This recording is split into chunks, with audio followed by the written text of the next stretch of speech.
Hi guys, I'm going to give you a quick lesson on how to write a strong paragraph because I realize that I've been sort of taking for granted the fact that I assume you all understand what needs to be present for it to be considered a strong paragraph.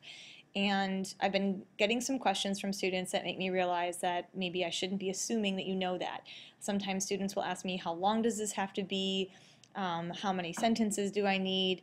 And that tells me that you're not really sure how to write a strong paragraph and what all the parts are. So we're going to go through that together today. I did some color coding for this presentation for my visual learners and also to help things stand out to you as we go through and we talk about it. So we're going to look at a paragraph as having three colors.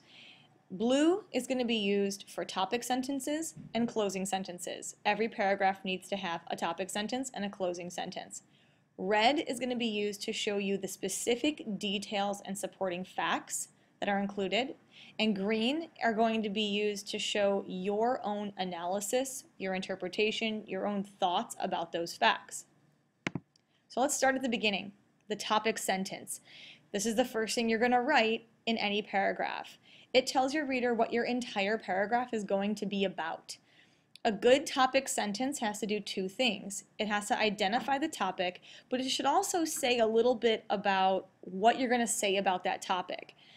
The bottom sentence here on this slide is super important. Everything that you write after the topic sentence must relate back to that topic that you identify in the beginning. And for my kinesthetic learners, I've got the hamburger metaphor up there that you can think of a paragraph as a hamburger with your topic sentence being the top bun, and then we'll work on building it all the way up to the bottom. So let's take a look at a topic sentence, an example. My parents overmanage my homework and it drives me crazy. So you see there's kind of two parts here. My parents is just kind of like the basic topic of this paragraph, but there's a lot you could say about parents. We're going to get really specific in this paragraph, and we're going to talk about how I feel like my parents overmanage my homework and how I don't like it. It drives me nuts. So everything I write in this paragraph has to relate back to that topic sentence. After the topic sentence, you go into writing the body of the paragraph. This is the bulk. This is most of your paragraph. Body sentences give all the details and thoughts that you have on the topic. And there's two different kinds of body sentences. There are the specific details and supporting facts that you're going to use. And then there's also your own thoughts about those details and facts. And so we're looking at the middle of the burger, the juicy part of the hamburger, the vegetables, the condiments, the toppings, the burger, the cheese, all that stuff. That's your body. It's the most important part. Let's break it down into the two different types. Specific details and supporting facts. These are things that cannot be argued with. No one can say you're wrong. These are facts, these are quotes, examples. It's the evidence that you're using to back up your thinking. And it needs to come right after the topic sentence. Let me show you an example. My parents overmanage my homework and it drives me crazy. For example, I'm required to spend an hour and a half or 1.5 hours doing homework, regardless of whether I have that much homework or not. This is true. In my life, this is true. My parents wouldn't argue with this. It's a fact that happens in my house. Okay, so I've got that to just kind of explain and go a little further, a little deeper, a little more specific what I mean by overmanage my homework. Well, this is what I mean by overmanage my homework. And you notice this little phrase here, for example, that's in gray. I want you to think about if you know what that is. What that is an example of. We'll come back to it. In addition, my parents review all of my completed assignments before I am allowed to have free time. Now you tell me, I want you to think. Is this a supporting detail and fact, or is it an opinion? My parents review all of my completed assignments before I am allowed to have free time. That's a fact. That is a true thing that happens, not my opinion. And look at this word transition.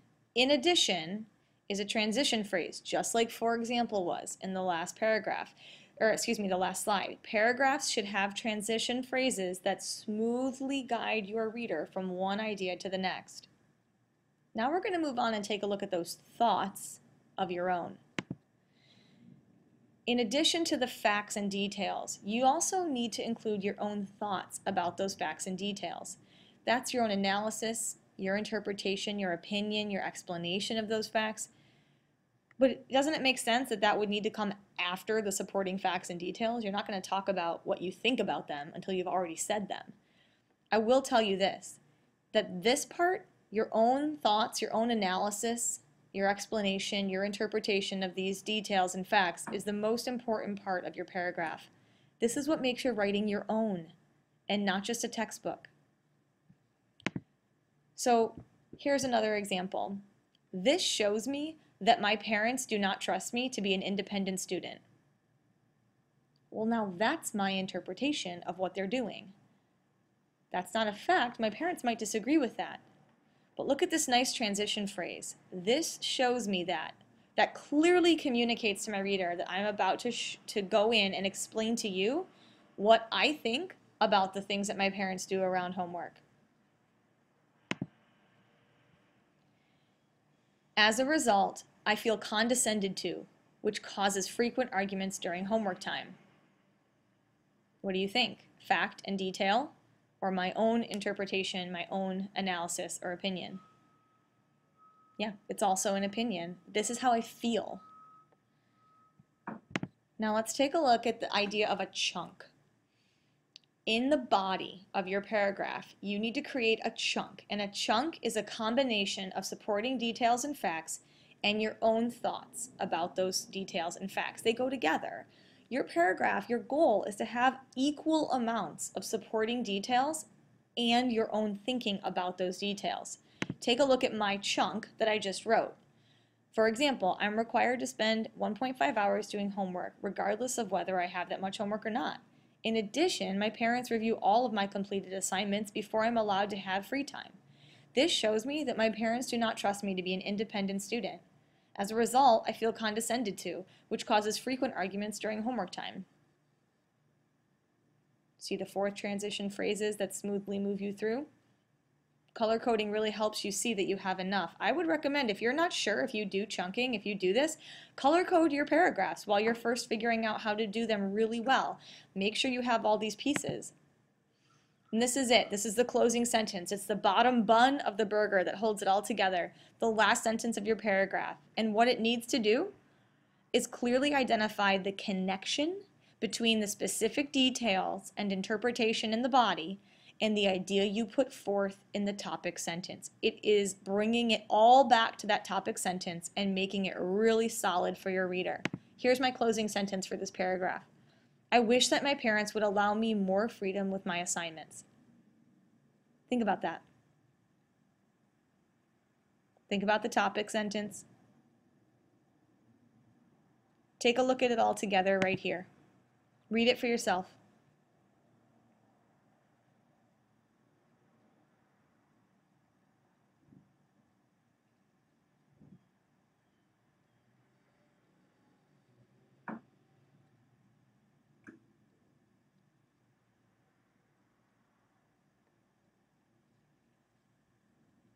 Do you see how this paragraph is built? Clearly laying out the topic and specifically what I'm going to say about the topic.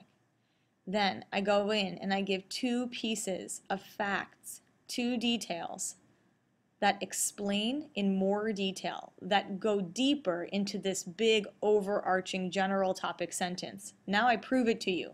I prove they overmanage it by giving you details. Then I go into 2 of my own thoughts and opinions, and I discuss my own analysis or my own explanation of how these behaviors impact me. And finally, at the end, I wrap it all up with what I want. After all of this detail and all of my sharing of my own personal experiences, I end with a clear statement that relates back to the overarching topic of my paragraph. That's how you write a strong paragraph.